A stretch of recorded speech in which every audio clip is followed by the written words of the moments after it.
So welcome, our beloved, brilliant brother Shady. We so appreciate your consistent leadership, visionary leadership, your consistent solidarity, and your steady commitment to community economic development, my brother. Since the day we met, we've been brothers, and I'm just honored to call you my beloved brother and to do this work and walk alongside you. And as always at Setsi, we begin all things by giving thanks to our creator, by acknowledging the original stewards of the various lands that we're on, by acknowledging all our ancestors, all those who toiled without compassion or compensation. We acknowledge all our elders and community stalwarts whose shoulders we stand on as we build, share, and learn together for our collective liberation and sovereignty. So Shady, can you please introduce yourself to our listeners and viewers and share a bit about your remarkable work? Thank you, Victor. Thanks for that warm welcome. Thank you for having me here.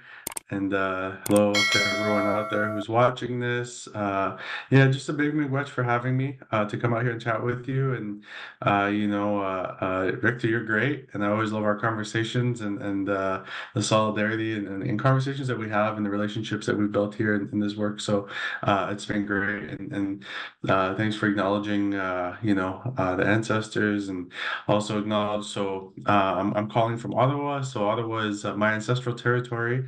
I was born and raised here, and the Ottawa River runs through the city, and that was my ancestors' highway system, and a place where we lived right along the riverbanks of the city, and where they built Parliament Hill today. And some of those government buildings sit on our traditional territory.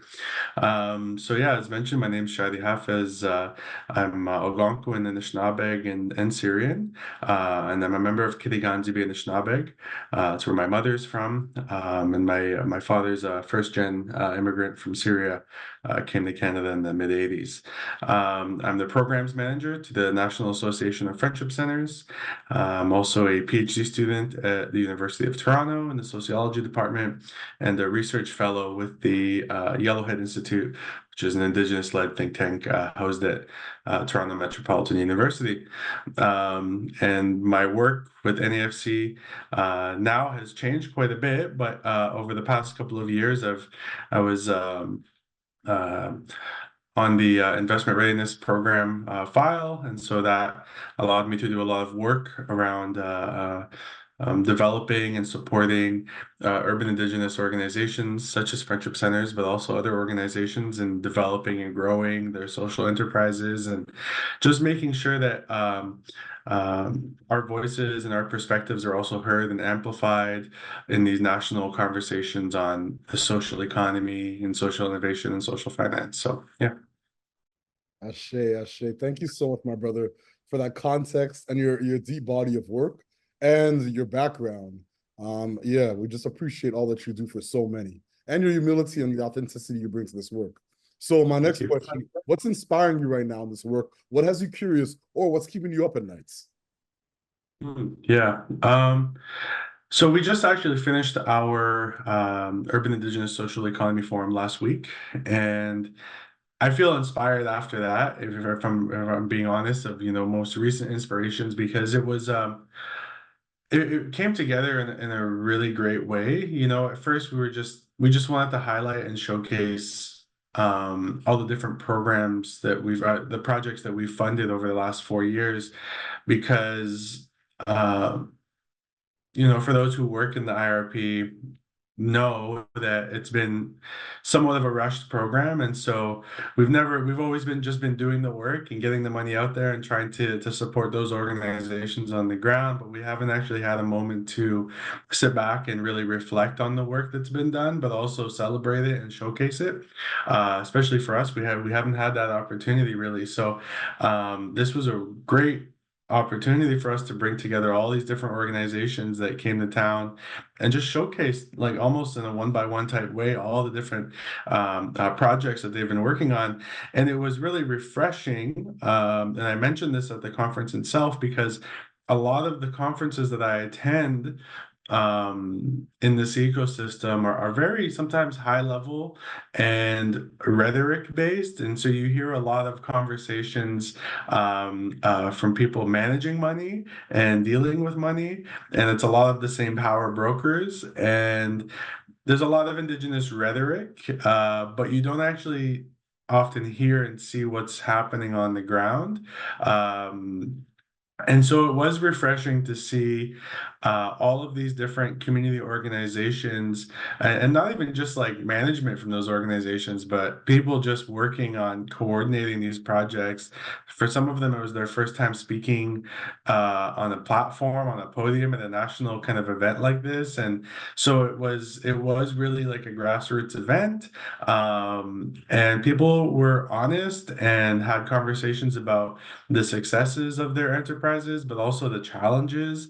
And it was grounding in that way. So I think, in a lot of the events we go to, it's just a lot of you don't tend to hear too much of the actual on the ground reality. And so we had that at this conference, where we had an example of a friendship center that owns a food truck and catering service. And they said we haven't turned a profit for the last 3 years, but they were honest about that, and they had that conversation. But the business has been running for 3 years, so they're doing something right, but they're just not focused on it didn't really seem to phase them. They're like, we're selling food and we're able to keep the thing open, and it supports the community and all the events that we have. And so that's what mattered for them.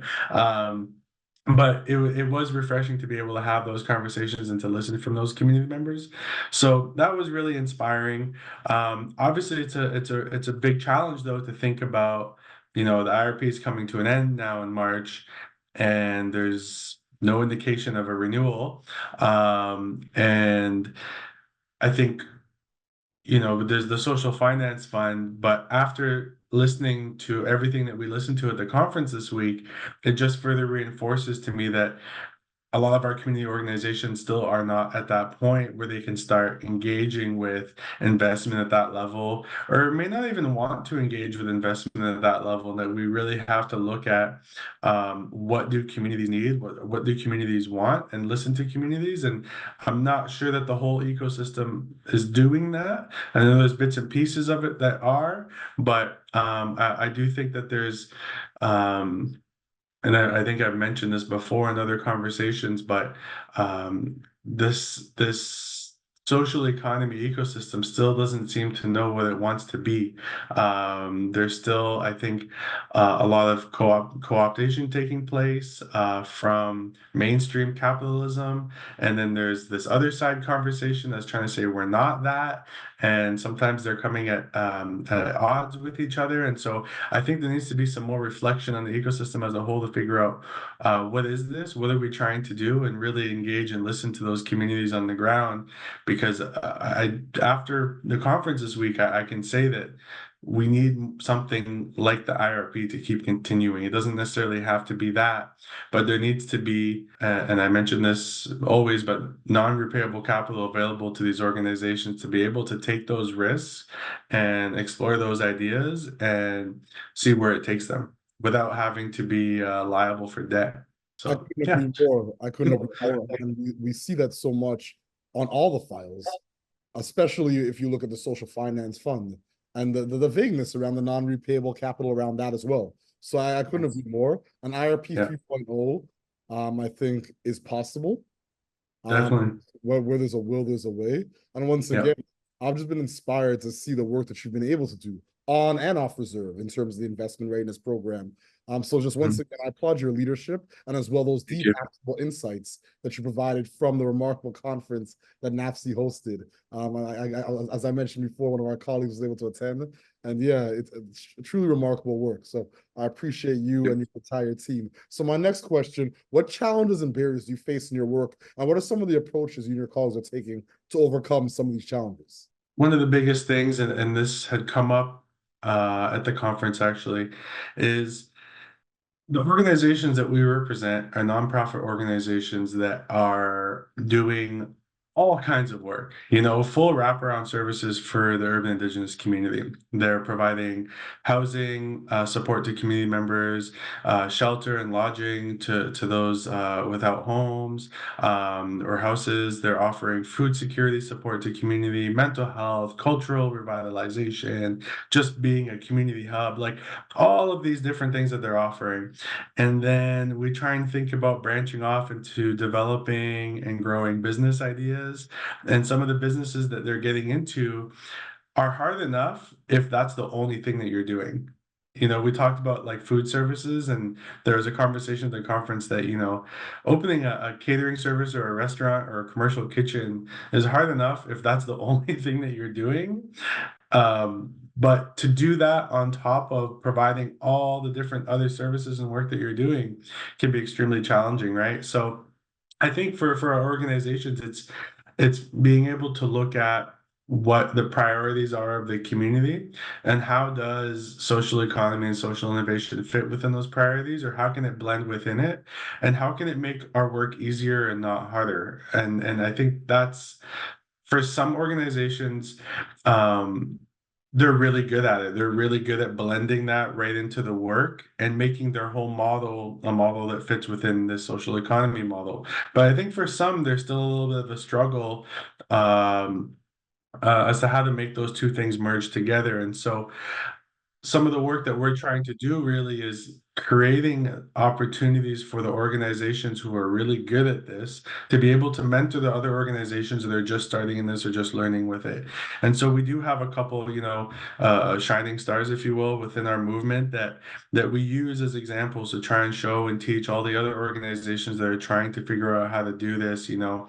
And we recently found out, actually, through this event that we had, that without us even having to coordinate this, that the friendship centers are actually already doing this work on their own, that they're identifying organizations that have strengths, and they're calling them up, and those organizations are traveling to them and teaching them how to build capacities to do this different work that we're talking about. So it is really interesting to see that happen organically without us even having to convene these organizations together, that they're doing that work as it is. But I really think it's just being able to balance what it means to be, for us, a friendship center, what it means to be a nonprofit organization that works for a community that is dealing with a lot of issues, while also trying to innovate and come up with new ideas and new solutions, but also not take on, you know, debt or liabilities, or put our organizations in a situation where they might be harmed.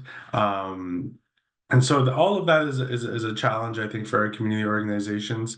There's hesitancy sometimes even to want to try new things because of the precariousness of a lot of our communities, right? You don't want to get into too much experimentation at the risk of harming a community or harming our institutions and organizations that have been around, you know, since the 1950s. And so sometimes to be stable for some can mean not to pursue too many risky or innovative ideas, right? So, but it's just being able to have that conversation and guide these organizations through that piece by piece. And for those who are ready, to connect them with organizations that are excelling in that and help them in that way. So, there's that is one component, and then the other is just that our organizations outside of this social economy work, our organizations, actually all urban indigenous organizations, are chronically underfunded across this country. And so on top of trying to innovate and come up with all these cool and amazing and progressive ideas, we're still chasing something that, you know, that the government continuously, you know, keeps out of reach from us, which is a long-term sustainable funding program for urban indigenous organizations, for friendship centers in particular. We're coming up in our final year of our core funding with no indication of renewal. We're talking, you know, over 100 plus friendship centers across the country who are 1 year out and have no indication of what's going to happen after that year. And so that's something that we've been continuously pushing for at our level, is that our communities deserve sustainability. Our communities deserve longevity of our organizations and our institutions. That being said, one of the situations that urban indigenous communities find ourselves in is that the government, federal government, has created this distinctions-based approach to how it deals with indigenous peoples in this country. And unfortunately, once you leave the boundaries of your reserve, or your Inuit community or your Métis community, once you leave the boundaries of that, the federal government no longer engages with you as though you're a rights holder, and you suddenly become just another minority within the group of minorities that live within cities. And we assert that that's not the case, that even if we live in cities, we're still rights holders, and our institutions and organizations should be funded through that in a way that reflects that. So, yeah. I couldn't agree more. And once again, I just appreciate your diligence, your tenacity, your resilience, and the advocacy that you've been doing around this work for quite some time now. So my next question, a set of key priorities. Obviously, it's a perfect segue. Some key priorities right now in your work. So in terms of the Friendship Center movement as a whole, speaking, for our organization, I think it's one, we're trying to pursue sustainability and longevity. And so for us as a national movement, it's really about pushing the federal government for long-term sustainable funding for friendship centers in a way where we don't continuously have to come back to the table every 2-3 years and ask for a new agreement. Once we can get that, then we can really start to focus in on all these other priorities, such as the work that we're doing in the social economy, right? So being able to develop and grow our organizations and institutions' capacity to be able to look outside the box when it comes to how to respond to the issues within our communities. And one of those, I think, one interesting thing that's coming up is the development of these internal economies within urban Indigenous communities, but also with First Nations. And so we are seeing that some of our friendship centers are developing enterprises that build partnerships with First Nation communities or treaty councils, where we're facilitating access to services and support services for those nations members. And instead of those nations spending money outside of our community, that money stays within our community, and it actually helps support the growth of our organizations, while also making sure that those community members from those nations receive appropriate services and are being cared for in a way that reflects their actual needs. And so that's something that I think for me, working in this field with NAFC and then social economy is something that I'm particularly interested in looking at and exploring the growth, but also being able to tell the story.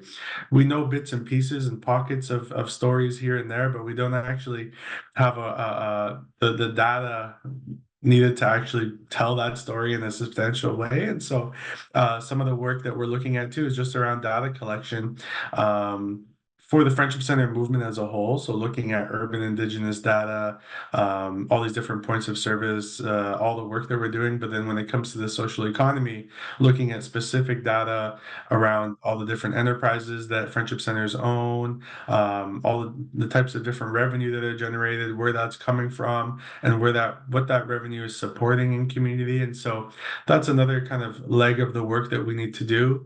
And then, of course, I think lastly, it's pushing the federal government to ensure that programs like the IRP continue. You mentioned IRP 3.0. That's something that we want to see.